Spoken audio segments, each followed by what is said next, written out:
అందరికీ మరణాత praise the lord.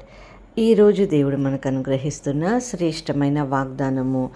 ఆయన ఆమె చెంతను నిలవబడి జ్వరమును గద్దింపగానే అది ఆమెను విడిచెను. వెంటనే ఆమె లేచి వారికి ఉపచారము చేయసాగెను. లూకా సువార్త 4:39. So he bent over her and rebuked the fever, and it left her. She got up at once and began to wait on them. Luke chapter 4:39. ఈ రోజుకు గాను దేవాతి దేవుడు మనకు అనుగ్రహించిన వాక్య భాగమును బట్టి ధ్యానించుకుందాము. ప్రియమైన సహోదరి సహోదరులారా, దేవుని నుండి వచ్చే ప్రతి మాట ఎంతో విలువైనది. ఆయన గద్దింపు ఇంకా బలమైనది. ఈ లోకంలో ఏ మనుషుడైనా గద్దిస్తే తన క్రింద పనిచేసేవారు లోబడతారేమో, తమ కుటుంబీకులు భయపడతారేమో, కానీ దేవుడు గర్జించినప్పుడు లోబడిన వారు ఎవ్వరూ లేరండి. ఈ సృష్టిలో ఏదైనా సరే దేవుని గద్దింపుకు లోబడతారు. ఆయన మాట మాత్రం సెలవిస్తే చాలు, అసాధ్యం అనుకున్న ప్రతి కార్యము సుసాధ్యముగా మారి తీరుతున్నది. ఈ రోజున దేవుని యొక్క లేఖన భాగంలో చూస్తే, సీమోను పేతురు అత్త ఇంటికి యేసుక్రీస్తు వారు వెళ్ళినప్పుడు ఆమె తీవ్రమైన జ్వరముతో ఉన్నది. వాక్య భాగంలో స్పష్టముగా వ్రాయబడి ఉన్నది, ఆమె తీవ్రమైన జ్వరముతో పడి ఉండెను. అంటే ఆమె పూర్తిగా మంచానికి పరిమితమైన వ్యక్తి, లేవలేని స్థితిలో, కనీసం యేసయ్య వస్తే ఆయనను పలకరించలేని స్థితిలో ఆమె ఉన్నది. అటువంటి దీన స్థితిలో ఉన్న ఆమె గురించి అక్కడున్న వారంతా మనవి చేశారు అని లేఖనాలలో మనము చూడవచ్చు. బహుశా పేతురు కూడా అడిగి ఉంటాడు, యేసయ్య మా అత్తను స్వస్థపరచండి అని. ఈరోజు వాక్య భాగంలో మనం గమనిస్తే, మన కుటుంబంలో వారి కొరకు దేవునిని ప్రార్థిస్తే ఖచ్చితంగా దేవుడు మన ప్రార్థనను ఆలకిస్తారండి. ఈ రోజున భర్త కోసము, మీ పిల్లల కోసం, మీ అత్తమామల కోసం ప్రార్థించడంలో అలసత్యం చూపకు. వారి ప్రార్థన వారే చేసుకోవాలి. వారు చేసుకుంటేనే దేవుడు జవాబు ఇస్తాడు అని. వారు అన్యులైతే, వారు దేవుని ఎరగని బిడ్డలు అయితే బెడ్ మీద ఏ చలనము లేకుండా ప్రార్థిస్తారు.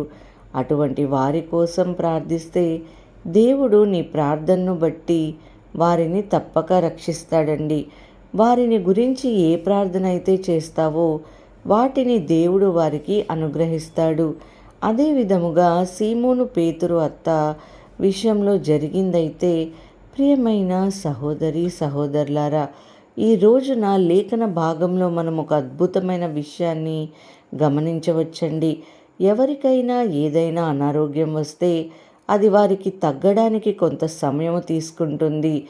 ఎంత పవర్ఫుల్ మెడిసిన్ వాడినా, ఎంత డైట్ మెయింటైన్ చేసినా కానీ వారంతా ఈజీగా బలము పొందుకోలేరు. ఒక్క సెకండ్లోనే రికవర్ కావడం అనేది అసాధ్యమైన సంఘటన. కానీ దేవుని విషయంలో అలా కాదు అని ఈరోజు లేఖనములు మనకు నిరూపిస్తున్నాయి.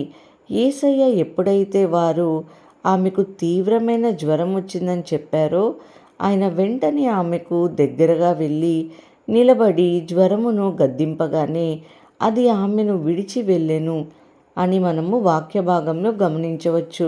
మనము జాగ్రత్తగా ఆలోచన చేస్తే యేసయ్య 2 క్రియలు చేసినట్లుగా కనపడుతుంది. ఒకటి, ఆయన ఆమె ఉన్న స్థలమునకు వెళ్ళాడు, ఆమెను చూశాడు. బహుశా పేతురు అత్త ఆయనను చూడగానే ఆమెలో ధైర్యం కలిగి ఉండవచ్చు. రెండవదిగా మనము చూస్తే ఆ జ్వరాన్ని గద్దించాడు. ఈ విషయమును బట్టి అర్థం చేసుకోవచ్చు, యేసయ్యకు సర్వ సృష్టి పైన అధికారము ఉన్నది అని. అధికారం ఉన్నప్పుడే గద్దించడం సాధ్యమవుతుంది అండి. అధికారము యేసయ్య బిడ్డలైన వారికి, ప్రతి వారికి ఇచ్చారు. యేసు నామములో అపవాది క్రియలను గద్దించినప్పుడు అవి కూడా పారిపోతాయి. ఈ 2 విషయాలను బట్టి మనము గమనించవచ్చు, దేవుని ఓదార్పు, దేవుని అధికారము 2 ఏ విధంగా పేతురు అత్తని స్వస్థపరిచాయో, అంత మాత్రమే కాక దేవుని అద్భుతము అనే 3వ విషయాన్ని మనం చూడవచ్చు. జ్వరము నుండి విడుదల పొందాక ఆమె ఏమీ రెస్ట్ తీసుకోలేదండి. కొందరైతే జ్వరము తగ్గి 2 రోజులైనా ఇంకా రెస్ట్‌లోనే ఉంటారు కదా! కానీ యేసయ్య పేతురు అత్తకు ఆదరణ, స్వస్థత ఇవ్వడం మాత్రమే కాదు కానీ ఆమెకు బలమును దయచేశారు. దేవునికి మహిమ కలుగును గాక. ఆ బలము వలన ఒక్క నిమిషం కూడా ఆలస్యం చేయకుండా ఆమె లేచి వారికి ఉపచారం చేసింది. తీవ్రమైన జ్వరం కలిగిన వ్యక్తి జీవితంలో క్షణంలోనే ఎంత మార్పు జరిగింది కదండి. ఈరోజు ఈ అద్భుతమైన దేవుని మాటలు వింటున్న మీరందరూ కూడా మన జీవితంలో ఉన్న కష్టాల్ని, మన జీవితంలో ఉన్న శ్రమలను కూడా మనము నమ్ముకున్న దేవుడు క్షణాల్లో తీసివేయగలడు. దేవుడు నీకు ఆదరణ ఇస్తారు, నీ శ్రమలను గద్దిస్తారండి. నీకు తెలియని బలాన్ని నీకు ఇస్తారు. కాబట్టి ప్రియమైన సహోదరి, సహోదరుడా, దేవుడు ఎప్పుడైనా ఏదైనా చేయగలడని విశ్వసించు. ప్రార్థన చేసుకుందాం. మహాపరిశుద్ధుడ, ఘనమైన తండ్రి, మీ బంగారు పాదములకు స్తోత్రములు ప్రభువా. యేసయ్య, మీరు మాకు ఇచ్చిన ఈ గొప్ప వాగ్దానము కొరకు స్తోత్రములు తండ్రి. అవును తండ్రి, పేతురు అత్తగారిని ఏ విధంగా అయితే ప్రభా స్వస్థపరిచారో ప్రభా, అదే విధంగా ఈ ప్రార్థనలో ఏకీభవిస్తున్న అనారోగ్యంతో బాధపడుచున్న ప్రతి ఒక్కరిని దర్శించి వారి జీవితంలో గొప్ప అద్భుత కార్యము జరిగించు ప్రభువా. అదేవిధంగా పేతురు అత్తగారు ఏ విధంగా విశ్వాసముతో ఉండి కార్యం పొందుకుందో అదేవిధంగా మేము కూడా అదే విశ్వాసముతో ప్రభా, నమ్మకముగా ఉండి ప్రభా, మేము అద్భుత కార్యములు చూడటానికి సహాయం చేయమని నజరేయుడైన యేసుక్రీస్తు అతి పరిశుద్ధ నామములో అడిగి వేడుకొంచున్నాము తండ్రి. ఆమేన్.